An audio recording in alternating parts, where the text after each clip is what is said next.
Thank you, Romane. Well, welcome to the university.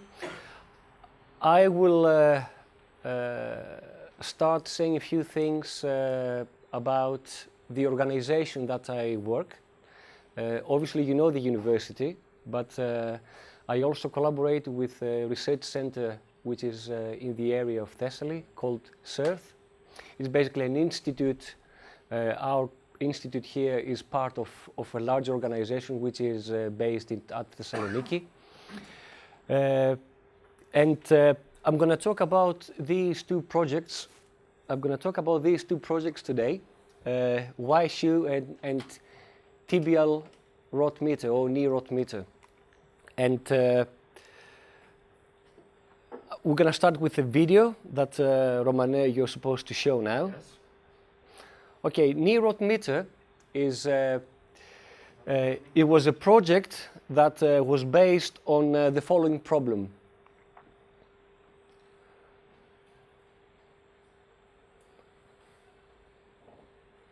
Somehow. Yes.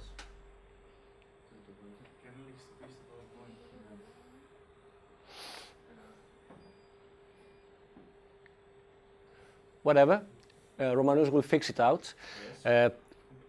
What basically happens is while we're working on running, of course, we notice very easily the flexion extensions of our joints. Yeah?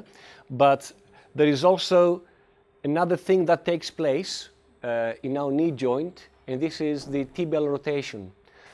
Now, sometimes if you have excessive forces that are basically result as moments to the knee joint, that may cause a small rupture here at the ACL, which will have to be go through a surgery. And to have a quick look on what an ACL injury looks like internally, we're going to show a second video. Romane, thank you very much. That will be the last one.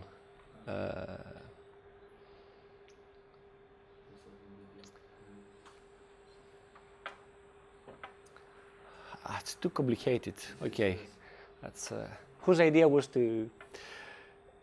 Okay, here you will see a ruptured ACL, the anterior cruciate ligament. So we have a camera within the knee, and there you see one part of the ACL. It has been ruptured, so it was a whole ligament that you can see there, one end of that. So the other end is somewhere there. Now, usually people say that ACL is not really a very important ligament, and some doctors say that, well, even if you do not fix an ACL injury, you won't have a problem. Sometimes even you may go through a surgery in ACL and things may become worse. Okay, so this is something trivial. We don't know what's going on. We don't know whether it's good or bad to have an ACL injury, but one thing is for sure, after a few years of research, ACL injury was one of the important reasons why some people showed knee joint osteoarthritis. So now we know that it is a good idea to have an ACL injury. However, one of the problems is that when we are, is this a laser or something? Okay. So the ACL basically is a ligament that links that part here of the tibia, that part here, it goes through like that. Okay, so that's the anterior cruciate ligament. And basically, the role of that is to not allow the tibia to come forward a lot. So the way to, if you want to create a rupture in the ACL, then you just have to push the knee at the front. So if you put a force like that, you may have a rupture there. A second mechanism to have a rupture of the ACL is if you press your leg down and then you create a rotation. Okay, that's a second way to have a nice ACL injury. The problem here is that when doctors try to fix this, they get another ligament or another part of tendons in the human body. They create a hole here, they create another hole over there, and they create basically a tunnel, and they link the bottom part with the top part, with that tendon simulating the strength of a ligament.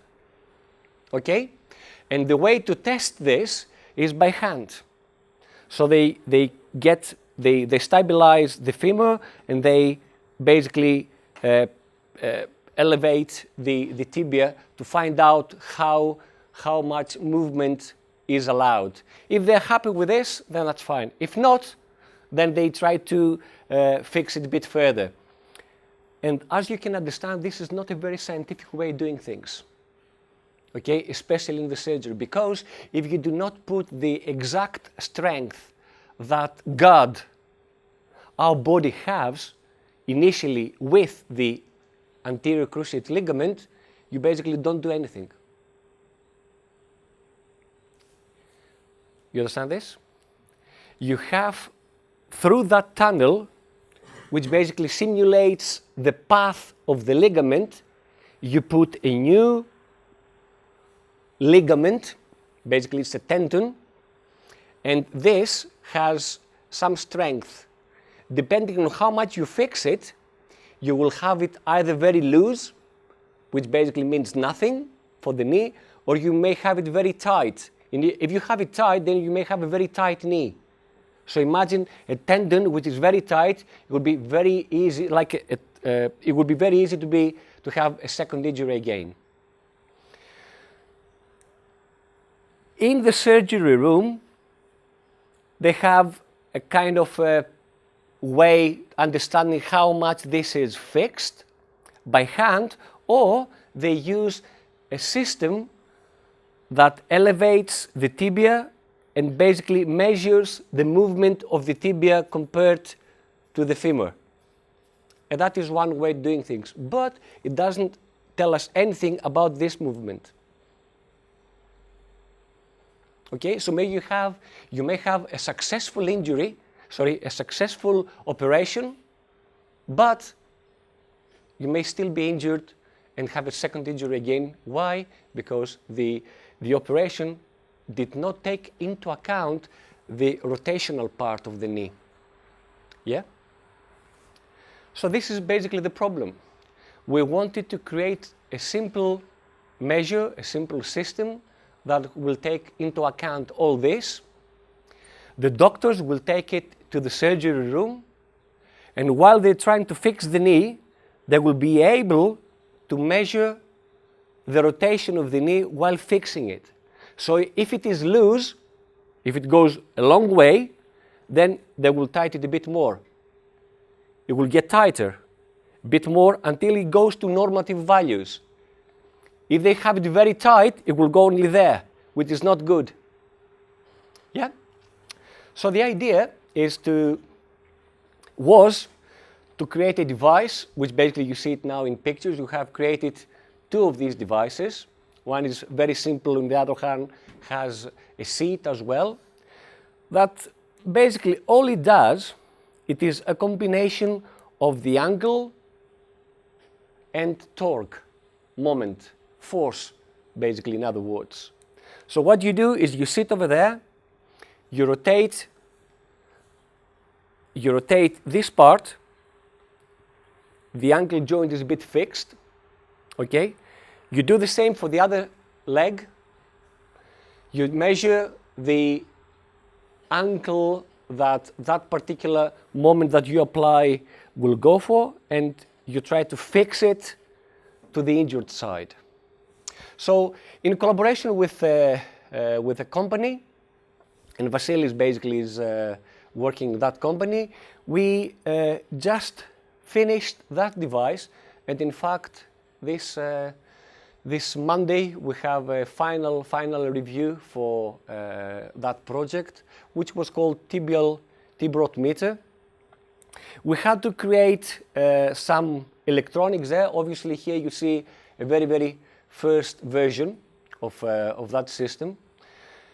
The idea is a second step would have been to give it to an appropriate designer that will take into account some marketing things, that will take into account also facts like what sort of materials do I have to use in order to put that device into the surgery room.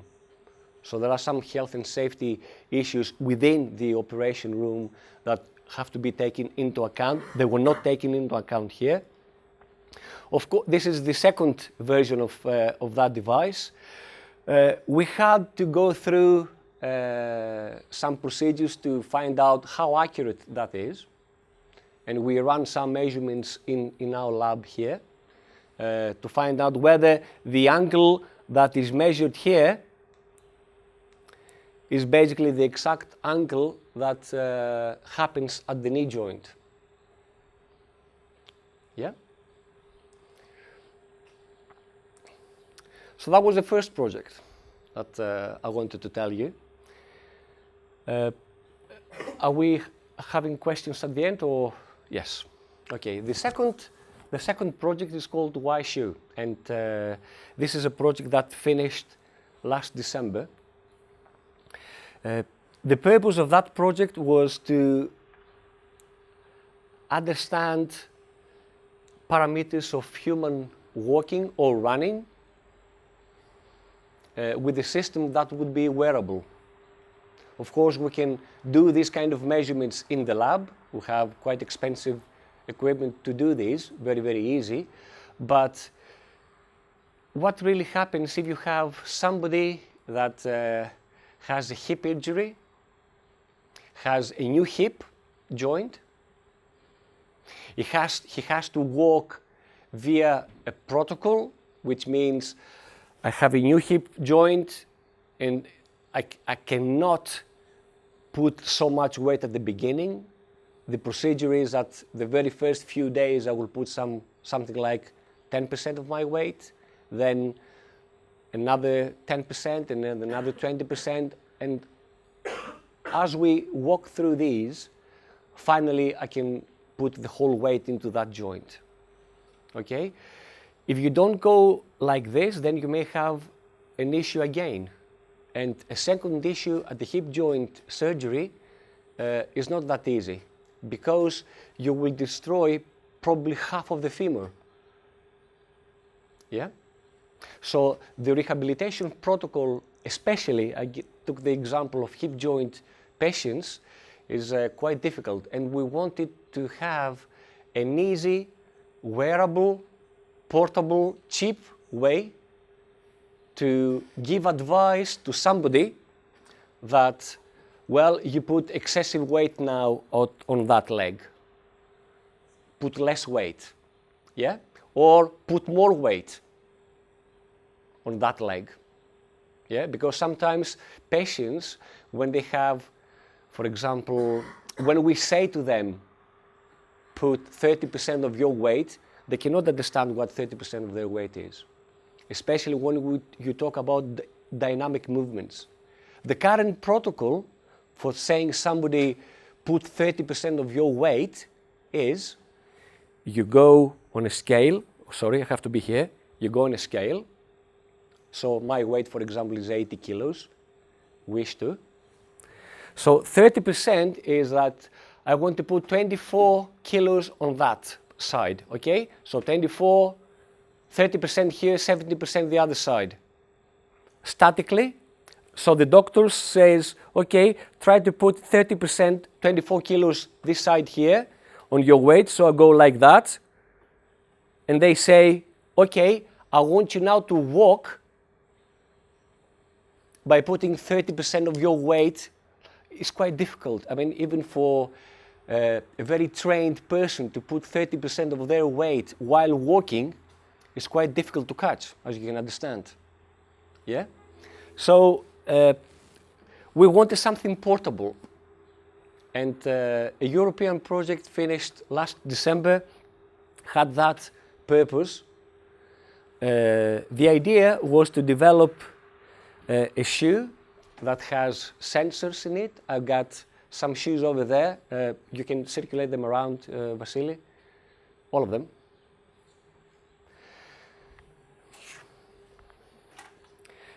If you see the shoe with this on top, basically this is an insole that is basically a simple insole that at the bottom has some carbon fiber plates. Don't really make any important case here. The important part is at the bottom of the shoe, which has various sensors. It's all covered with sensors, load cells. They measure weight. And all that gives information instantaneously to the patient while they walk on their mobile. Yeah? So, I said a few things about the project. Now I'm going to go through the presentation. Here, as you can see, this is the example that I told you. Okay? We're using those sticks here to put less weight on our legs. Okay? But in order to be specific and in order to be to give a better advice to the patients, we need to have some real-time measurement on saying us less weight, more weight.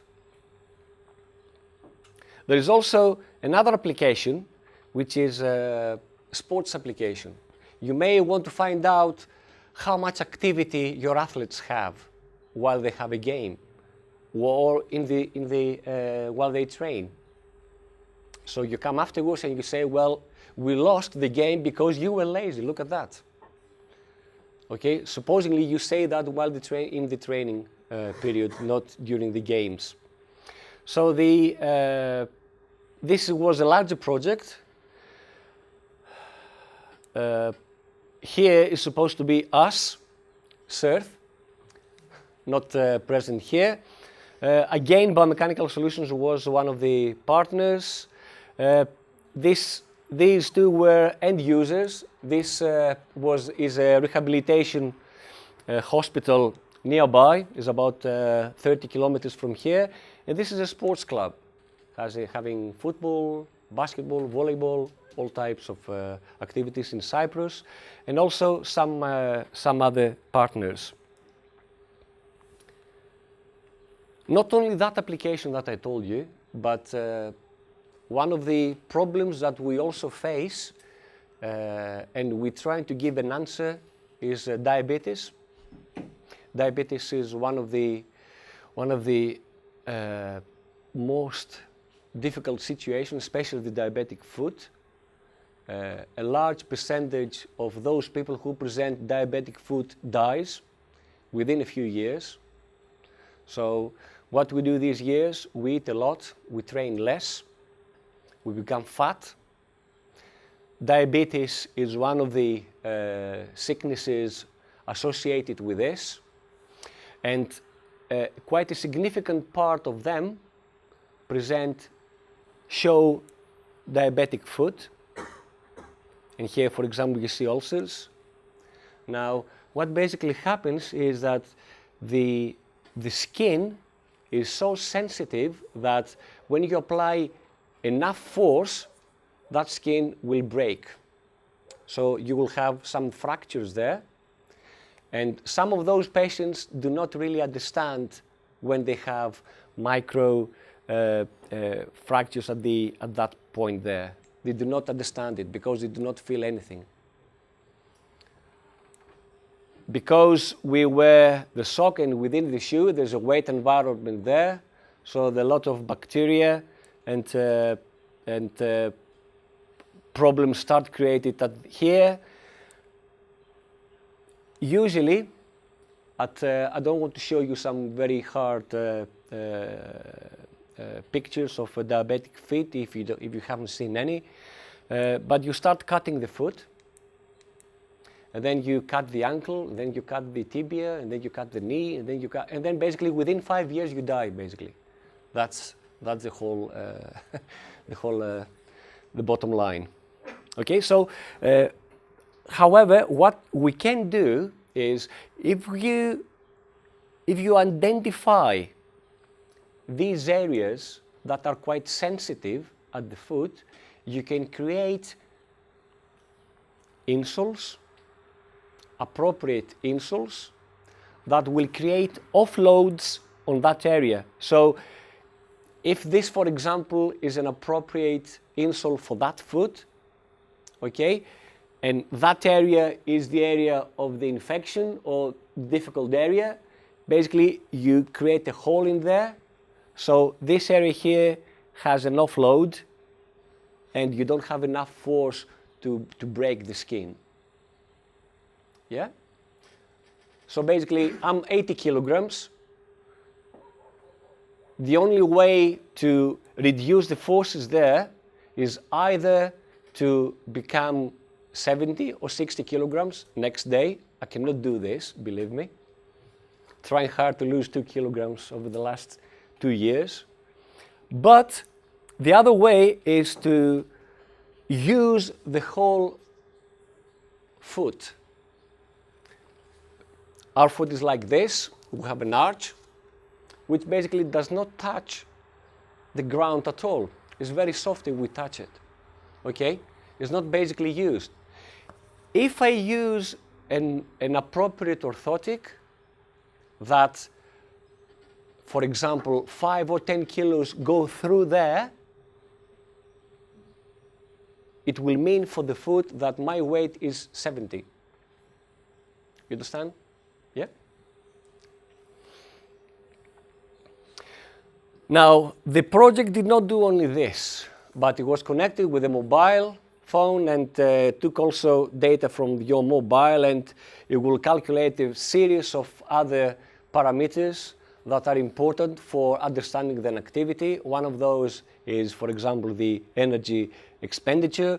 It also measured quite a few parameters, gait parameters, that may be important for some patients. This is a video supposedly that doesn't play.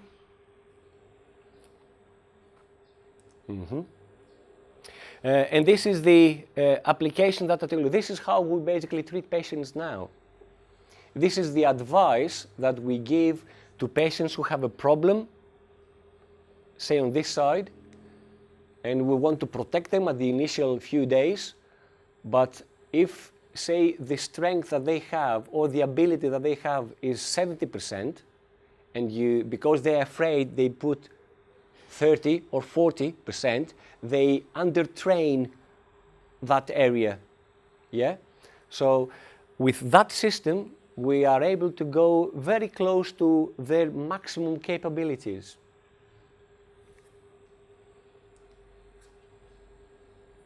Also not used for the hip, but also for knee and obviously ankle surgeries or treatments generally. This is the simple output that you get on your mobile. So basically based on the simple version that the patient sees, you have the left and the right shoe. You say that, for example, I want to apply 30% of the weight that I use. So when it goes up to 25%, it will start warning. When it goes higher than 30, it will give you a beep. Now, if you do this like 5, 10, 20 times, you understand what sort of pattern you have to walk in order not to go above 30%. Yeah? So the advantage of this technique is that you understand how much weight you have to apply by training the actual movement, not with the actual static position that the doctor puts you, because he has a scale, and obviously that scale cannot be transferred, okay, for measuring human walking. I think that's all I can present you for now. I can discuss with you various things on how we started this collaboration with the various companies to trying to develop this. Our direction is that we want to find simple solutions that many people will use. It will be cheap, and that should be our momentum, and we see it in the market. University research centers have to be close to the market. They have to answer problems of the people. That's basically what we're trying to do. And I'm open to questions any you may have. Thank you very much.